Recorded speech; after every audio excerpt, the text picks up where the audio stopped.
it might be a natural question to ask, why would anyone do this? Okay?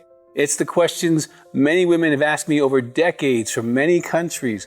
Why does he look, lust, flirt, groom, porn, cheat? All this stuff, Dr. Weiss, why does he do this? It doesn't make any sense to me.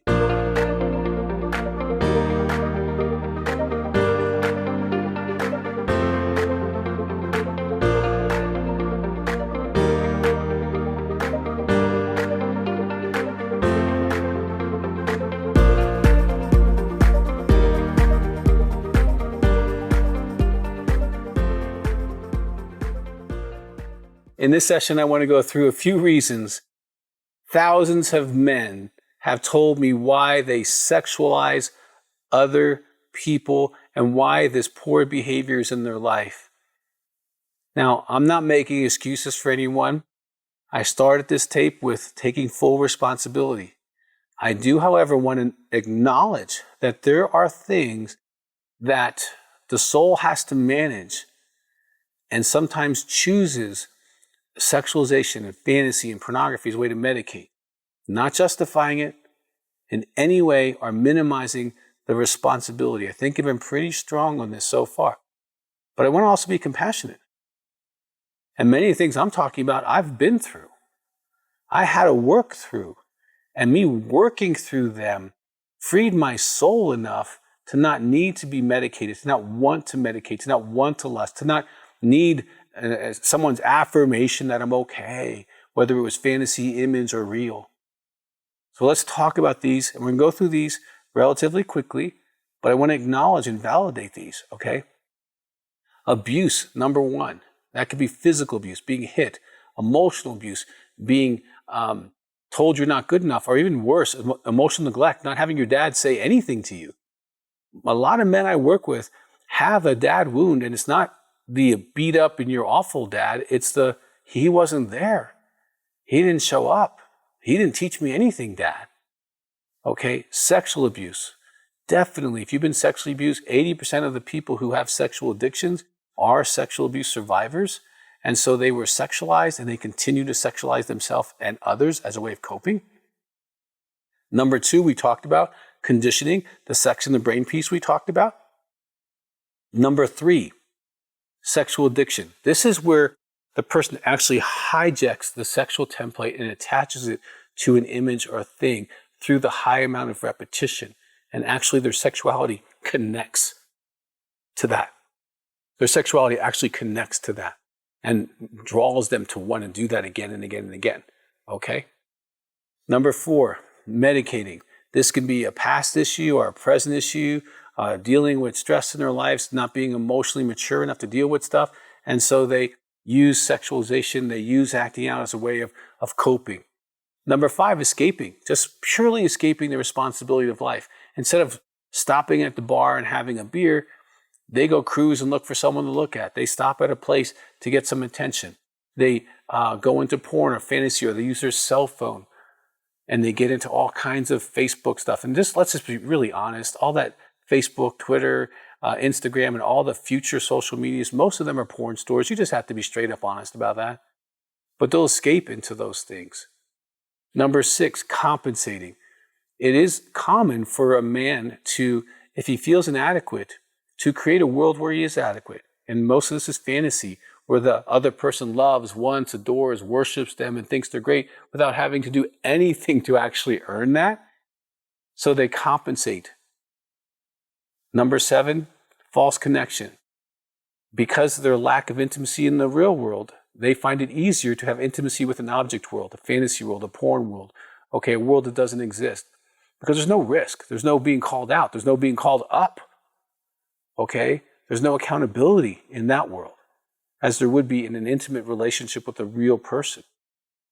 Number eight is sexual neglect. And I kind of separated this because in the Christian world, this is way more common than sexual abuse. It's where we don't teach our kids anything about their bodies, anything about sexuality. You know, just recently I had a very famous pastor's son in my office, and he's like, my dad didn't say anything about sex. And this is sad, but that sexual neglect his response to that is, I had to find everything out myself. So I had to find out from my friends and pornography and stuff like that. And this is what caused his sexualizing process that actually hurt him in the future. Number 9 is intimacy anorexia. This is where someone is not connecting to their spouse. They're withholding spiritual, emotional, sexual intimacy. They're too busy. They blame. They withhold love, praise, sex, spiritually. They use anger and silence as a way to control.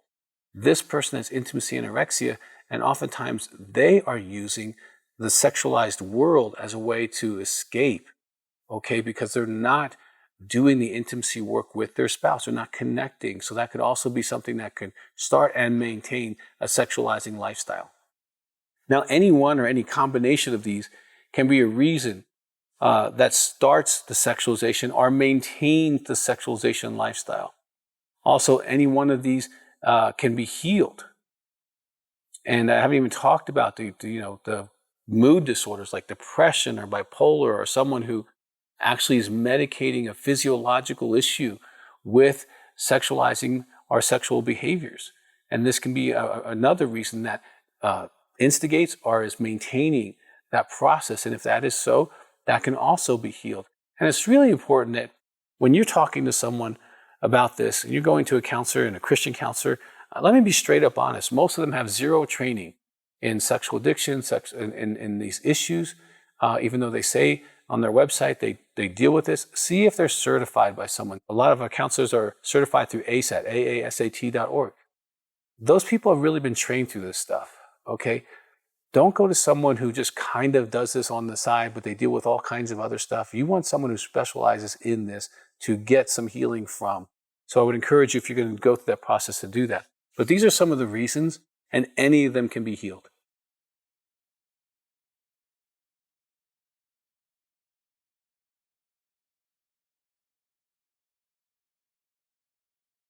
The sexualization switch. Where is that switch?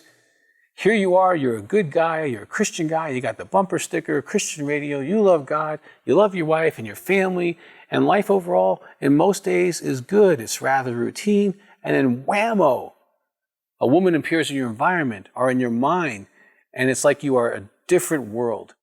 You're checking her out, you're giving her sexualization, you're giving her a review, you're evaluating her, maybe desiring her, maybe you catch yourself, what am I doing? Okay?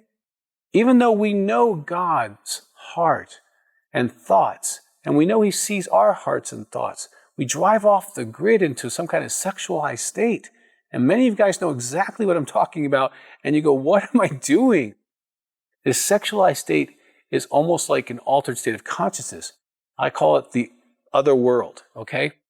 When we go to this sexualizing place, it's like we leave relational reality, wife, family, responsibilities, Jesus, and we go into this object reality. Now, I want to explain these realities quickly, okay? Because they're totally different, and there is a switch. So let's start with relational reality. This is where you live most of the time. The principles are real simple. People have value. You see people as valuable. Okay, you treat them with respect and honor. There are rules, you know, not to do this, not to steal, not to lie. And thirdly, there are consequences. And you know, if you do this, this is going to happen. Number 4, there is a God, and it's not you. And you know that. You go Sunday and you worship Him, and you live in that relational reality where you live a lot of your life, and you're feeling pretty good about it. Object reality is exactly the opposite.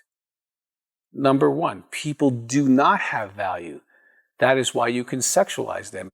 Number 2, there are no rules. I can have secrets, I can lie, I cannot be accountable, I can sexualize, I can cheat, I can do whatever I want. Number 3, there are no consequences. In that world, there's no consequences. And actually, you are God, because no fear of God is living at the moment in your heart or mind. It's like it's gone. It's like evaporates. It's like you switch the disc. It's like you turn to, you flip the coin. Sexualizing moves you from one reality, the relational reality, to the object reality. Okay, you're doing well, your life is great, and all of a sudden you're checking out someone's tops or bottoms, and you switch gears and you switch realities. I want to take a minute. You know when you switch.